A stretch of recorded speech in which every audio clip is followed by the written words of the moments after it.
A paz do Senhor, meus irmãos, graças a Deus, agora nós estamos revelando para vocês o nosso subsídio de escola bíblica dominical, mais voltado ao panorama geral da Epístola de Paulo aos Colossenses. A nossa ideia é fornecer armas a você, professor de escola dominical, para que você possa ter uma aula fluida, uma aula robusta, para que você possa expor as escrituras de uma forma magnífica, para que você encante mesmo os seus alunos. E a ideia de encantar alunos aqui, é importante abrir esse parênteses, não é para que o nosso ego cresça, não é para que nós venhamos a nos achar, não, não, não. É para que as escolas bíblicas dominicais estejam cada vez mais lotadas, é para que as nossas igrejas estejam cada vez mais robustas e robustecidas no ensino da palavra de Deus. Hoje nós estamos falando a respeito da Epístola de Paulo aos Colossenses, uma carta sobre a supremacia de Cristo. Eu sou o professor Christian Machado, da Escola Teológica Semear, e peço a vocês, curta, comente, compartilha e inscreva-se no canal se você ainda não é inscrito. O projeto está crescendo, Deus tem abençoado, tem vídeo quase todo dia aqui no canal para você, para que nós possamos crescer juntos na graça e no conhecimento do Senhor Jesus Cristo. E se você quer esse material aí de slide, ou também fica aí que no final eu vou revelar uma coisa para vocês, viu? Se você quiser esse material de slide aí, é só me chamar no WhatsApp, só me chamar no Instagram ou comentar aí dizendo que você quer o material. Só que se você comentar falando que quer o material, fique esperto. Eu vou responder, depois você vem aqui e olha a resposta de novo. Beleza, gente? Vamos lá então. Nosso primeiro slide, nós falaremos agora sobre a autoria dessa epístola. É mais do que certo, é mais do que provado que o autor é o apóstolo Paulo. Ele já se identifica de cara. Lá no capítulo 1, versículo 1, ele diz: Paulo, apóstolo de Jesus Cristo, pela vontade de Deus, e o irmão Timóteo. É o companheiro mencionado por Paulo. Meus amados, isto aqui é a estrutura epistolar do mundo da época do apóstolo Paulo. Hoje em dia, na maioria dos casos, né, que hoje nem tem tanta carta assim, né, mas até um tempo atrás, né, os mais velhos sabem disso, o pessoal costumava colocar o destinatário ou no envelope ou na parte de baixo ali da escrita, né, da carta, não. Aqueles já se identificavam de cara, isso dava autoridade para a epístola, mostrava para a igreja quem é que estava falando com eles, então tem toda uma questão técnica por trás do porquê as epístolas elas tinham essa estrutura. Então Paulo ele já se identifica de cara, mostrando quem ele é e mostrando que ele é um apóstolo. Lembrando que Paulo não foi o fundador da igreja em Colossos, tá? O fundador da igreja em Colossos provavelmente tenha sido Epáfras, que foi o convertido de Paulo durante a sua estadia em Éfeso, tá bom? Então essas coisas já tem que ficar bem claro para você que vai ministrar a escola bíblica dominical, para que a sua aula seja ali muito fluida, você não fica olhando os seus esboços, né? Porque muito professor, principalmente os iniciantes, eles levam um monte de papel no púlpito e o cara quer ficar olhando ali, atrapalha a aula, né? Atrapalha ele, a linha de raciocínio dele. Aqui nesta epístola, Paulo vai se apresentar como sendo o apóstolo de Jesus pela vontade de Deus. Lembra que eu falei que não foi Paulo quem fundou Colossos? Então era mais do que necessário que ele reafirmasse a sua autoridade como sendo apóstolo. Isso daqui se faz extremamente necessário pelo fato de que eles nunca haviam visto Paulo pessoalmente. Ele mesmo vai revelar isso ao longo da sua epístola, dizendo: olha, vocês ainda não me viram, né? Em carne, vocês ainda não viram o meu rosto, bem como os crentes de algumas outras igrejas, ele deixa isso bem claro para os crentes de Colossos, né? E ele vai deixar bem claro também o estilo, o vocabulário e a teologia dele. E isso também são fatores que vão nos ajudar a confirmar a autoria paulina. Então, quando nós olhamos a epístola aos Colossenses, nós percebemos que sim, mesmo que não houvesse a identificação do emissor da mensagem, nós saberíamos ou poderíamos pelo menos apontar que é Paulo. Paulo expressa ali o estilo literário dele, né, a forma dele de comunicar as verdades divinas. Inclusive, ele faz referências às suas viagens missionárias, pela forma como ele vai construindo a carta. Viagens essas relatadas por Lucas, o discípulo de Paulo, o grego, lembra? O médico. Ele mesmo vai relatar as viagens e vai mostrar quando tais igrejas foram fundadas, né, por onde Paulo havia passado e assim por diante, tá bom, meus amados? Local e data. Esta epístola, ela foi escrita durante a primeira prisão de Paulo em Roma. Então, aquela prisão que é relatada em Atos dos Apóstolos, onde o apóstolo Paulo vai ser detido em Jerusalém, lá ele vai apelar para César e depois ele será transferido à capital do império, ou seja, Roma. Então, provavelmente, esta epístola ela foi redigida, ela foi escrita entre os anos 60 e 62 depois de Cristo. Lembrando que quando nós falamos de história, é muito difícil, meus caros, falar de uma data precisa, tá bom? Então é por isso que a gente fala entre data tal e data tal, provavelmente foi no ano tal, entendeu? Quando vem gente falando com muita certeza, desconfie, tá bom? Porque lembrando que isso aqui aconteceu há 2000 anos atrás. Esta epístola fora entregue por Tíquico ou Tíquico e Onésimo, está lá em Colossenses capítulo 4, do versículo 7 ao versículo 9. Vamos fazer a leitura. Tíquico, irmão amado e fiel ministro, e conservo no Senhor, vos fará saber o meu estado, o qual enviei para o mesmo fim, para que saiba o vosso estado e console o vosso coração, juntamente com Onésimo, amado e fiel irmão, que é dos vossos. Eles vos farão saber tudo o que por aqui se passa. Então, percebam que na maioria dos casos, as igrejas elas enviavam um mensageiro a Paulo, Paulo ouvia a situação da igreja, escrevia uma epístola, como foi o caso que aconteceu com os filipenses, né?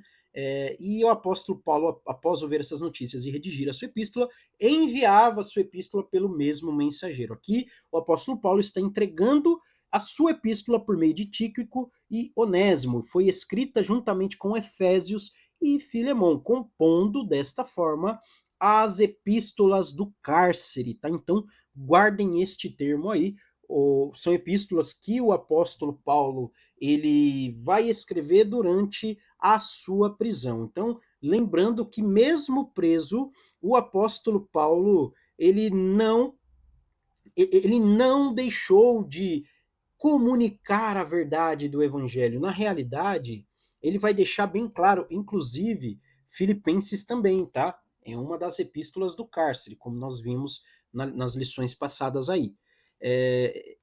Ele vai dizer, ele vai deixar bem claro que ele estava alegre, porque as suas prisões contribuíram para o avanço do evangelho, porque onde Paulo passava, por onde ele passava, ele anunciava a mensagem cristã, ele anunciava a cruz de Cristo. Então, as suas prisões, as suas dificuldades contribuíram para o avanço do evangelho, como ele mesmo diz.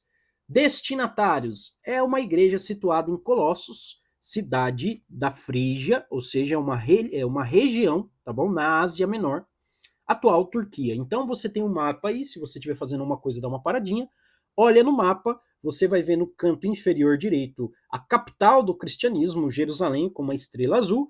Um pouco mais acima, 3 estrelas vermelhas, você vai ver a Galácia, Colossenses e Éfeso, todas as 3 regiões da Ásia Menor. Tá bom, meu caro? É uma província romana, chamava-se Ásia Menor. Lembra quando o apóstolo Paulo vai dizer, olha, eu queria ir para a Ásia anunciar o evangelho, mas não me foi permitido, mas eu fui enviado à Macedônia. Então a Macedônia é lá onde está Filipos, aquela estrelinha amarela, tá bom? Então ao invés dele entrar direto na Ásia, ele vai a Filipos, a Macedônia. Fundada provavelmente por Epáfras, discípulo de Paulo, vai estar citado lá em Colossenses 1, 7. Como aprendestes de Epáfras, nosso amado conservo, que para vós é um fiel ministro de Cristo. Então, provavelmente, Epáfras, além de discípulo de Paulo, era pastor da igreja de Colossos, ou bispo, ou, como era mais comum no mundo antigo, um presbítero na igreja de Colossos. É uma congregação composta por gentios convertidos, então não era uma congregação de maioria judaica, como boa parte das congregações, onde, por exemplo, o próprio apóstolo Paulo, ele chegava numa cidade, ele ia primeiro às sinagogas, então ele trazia primeiramente os judeus e depois os gentios iam se reunindo com os judeus para congregar juntos. Agora, congregar juntos é quase um pleonasmo, tá, irmãos? É uma redundância, porque a palavra congregar já quer dizer estar juntos. Mas enfim, a igreja de Colossos era uma igreja de gentios, uma igreja de pessoas helenizadas. Guardem este termo, helenizados, diz respeito a pessoas que obtiveram ou foram criados num ambiente cultural grego. Então, a palavra helênico tem a ver com Grécia. Tá bom, meus caros? Vamos lá, vamos continuar.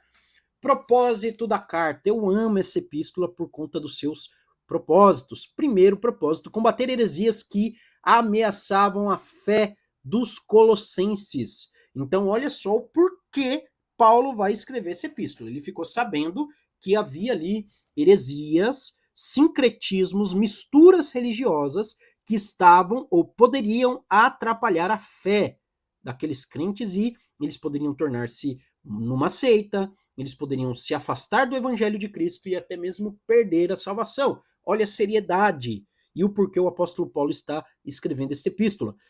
Primeira mistura, filosofia grega, judaísmo legalista. Quando você compara Colossenses com Gálatas, você vai ver que o problema da Galácia era a legalização, o legalismo, né? Não a legalização, mas o legalismo, a judaização do cristianismo. Aqui, além desse legalismo, lembra que o apóstolo Paulo vai falar lá, a religião de vocês é muito desse negócio, não toques, não reles, são os rudimentos do mundo, né? Tá lá no versículo 21 do capítulo 2, não toques, não proves, não manuseis. Aí ele vai dizer até, né? Isso daí tem aparência de sabedoria, mas não tem valor algum. Aí tem o misticismo e o culto aos anjos também. E também fala-se a respeito do gnosticismo. Então, vejam essa salada de fruta que estava acontecendo na igreja de Colossos. E o propósito de Paulo aqui é reafirmar a suficiência e a supremacia de Cristo sobre toda a criação e poder espiritual.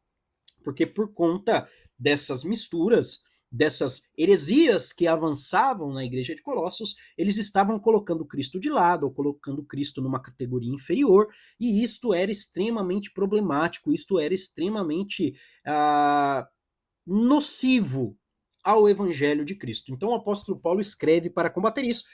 Recomendo a vocês que estudem sobre o gnosticismo, que era o principal problema ali, façam uma pesquisa extracurricular, entendam do que se trata. Já fica aí de recomendação também os escritos da biblioteca de Nag Hammadi, Nag, N-A-G, G mudo, Hammadi com H, tá? H-A-M-A-D-I, Nag Hammadi. Pesquisem sobre isso e saberão um pouquinho mais a respeito do gnosticismo. Filosofia grega diz respeito diretamente a essa ideia de gnosticismo, não que a filosofia grega seja ruim em si, tá, meus amados? Filosofia é muito bom. O problema era o sincretismo religioso que havia com uma parte da filosofia ali, tá ok? Assuntos principais. Preeminência de Cristo, como nós já falamos, Cristo está acima de tudo, acima de todos. A redenção e reconciliação pelo sangue na cruz. O apóstolo Paulo vai expor isso, por exemplo, no versículo 14 do capítulo 2. Havendo riscado a cédula que era contra nós nas suas ordenanças, a qual, de alguma maneira, nos era contrária, e tirou-a do meio de nós, cravando-a na cruz. O perigo das doutrinas humanas e o viver cristão prático diz respeito mais aos capítulos 3 e 4. Síntese de cada capítulo. Capítulo 1, supremacia de Cristo. Cristo é a imagem do Deus invisível, cabeça da igreja. Capítulo 2, o perigo das heresias, cuidado com filosofias vãs e tradições humanas. O capítulo 3, a nova vida em Cristo, buscar as coisas do alto. Então, a partir do capítulo 3, o apóstolo Paulo começa a ser mais prático do que teórico ali, do que filosófico, tá? Capítulo 4, a missão e a comunhão cristã, oração e evangelismo. Mensagem central da epístola: Cristo é tudo em todos, está no capítulo 3, versículo 11. Não há grego, nem judeu, nem circuncisão, nem incircuncisão, bárbaro, cita, servo ou livre, mas Cristo é tudo, é em todos. A carta aos Colossenses proclama a suficiência absoluta de Cristo para a salvação, a vida e a eternidade. Irmãos, extremamente importante você pegar essa mensagem central aqui para ficar bom nessas próximas lições. Por isso também que nós estamos gravando este subsídio. Aplicação, meus amados: o cristão deve permanecer centrado em Cristo, não em filosofias humanas. A fé verdadeira é vivida na prática, no lar, no trabalho e na comunidade. A supremacia de Cristo é a antítese de todo o relativismo espiritual moderno. Ok, meus queridos? Este foi o nosso panorama geral da Epístola do Apóstolo Paulo aos Colossenses. Espero que vocês tenham gostado, espero que os tenha ajudado. Estamos à disposição. Para a glória de Deus é que nós fazemos isso. Que Deus abençoe a todos, em nome de Jesus.